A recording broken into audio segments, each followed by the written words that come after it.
क्या G7 summit से भारत सिर्फ कूटनीतिक तस्वीरें लेकर लौटा है या फिर देश की इकोनॉमी के लिए अरबों डॉलर के नए अवसर भी साथ लेकर आए हैं? क्योंकि प्रधानमंत्री नरेंद्र मोदी की विदेश नीति का असर अब जमीन पर दिखने लगा है। ब्रिटेन के साथ बड़ी ट्रेड डील लागू होने जा रही है, जबकि यूरोपियन यूनियन और कनाडा के साथ भी अहम समझौते अंतिम चरण में पहुंच चुके हैं।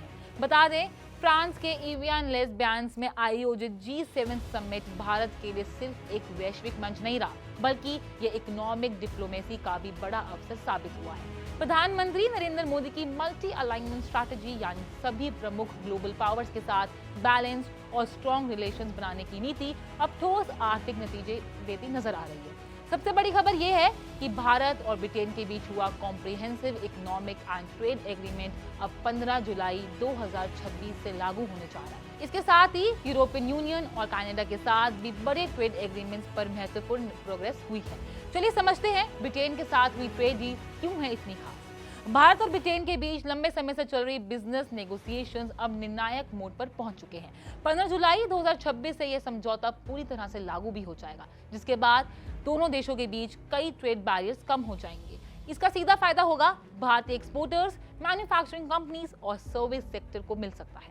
भारतीय उत्पादों को ब्रिटिश मार्केट में आसान पहुंच मिलेगी, जबकि ब्रिटिश इन्वेस्टर्स के लिए भारत में कारोबार करना और भी आकर्षक हो सकता है। वहीं एक्सपर्ट्स का मानना है इससे दोनों देशों के बीच ट्रेड और इन्वेस्टमेंट में उल्लेखनीय बढ़ोतरी देखने को मिल सकती है। वहीं एक्सपर्ट्स का मानना है कि इससे दोनों देशों के बीच ट्रेड और इन्वेस्टमेंट में रिमार्केबल बढ़ोतरी देखने को मिल सकती है।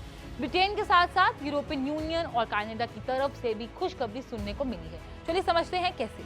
ब्रिटेन के बाद भारत की नजर यूरोपियन यूनियन पर है, जो दुनिया के सबसे बड़े इकोनॉमिक ब्लॉक में से एक है। G7 के दौरान हुई बैठकों में यूरोपियन कमीशन की अध्यक्ष और यूरोपियन काउंसिल के अध्यक्ष ने भारत EU ट्रेड टॉक्स के बेहद महत्वपूर्ण बताया है। यहाँ तक कि इस पोटेंशियल एग्रीमेंट को mother of all trade deal तक भी कहा गया है। दोनों पक्षों ने संकेत दिए हैं कि 2026 के अंत तक भारत और यूरोपियन यूनियन के बीच फ्री ट्रेड एग्रीमेंट यानी कि FTA पर हस्ताक्षर हो सकते हैं। और अगर ऐसे होता है तो भारतीय कंपनियां को यूरोप के पास मास मार्केट्स तक बेहतर पहुंच मिल सकती है। वहीं G7 समिट में भारत और कनाडा के रिश्तों में भी पॉजिटिव बदलाव देखने को मिला है। दोनों देशों के नेताओं के बीच हुई बातचीत के बाद जारी जॉइंट स्टेटमेंट में कहा गया है कॉम्प्रिहेंसिव इकोनॉमिक पार्टनरशिप एग्रीमेंट यानी कि CEPA पर चर्चा सैटिस्फैक्टरी रही है। दोनों कंट्रीज का लक्ष्य है कि 2026 के भीतर इस समझौते को अंतिम रूप दिया जाए। इससे एग्रीकल्चर, एनर्जी, एजुकेशन, टेक्नोलॉजी और इन्वेस्टमेंट जैसे कई क्षेत्रों में नए अवसर भी खुल सकते हैं।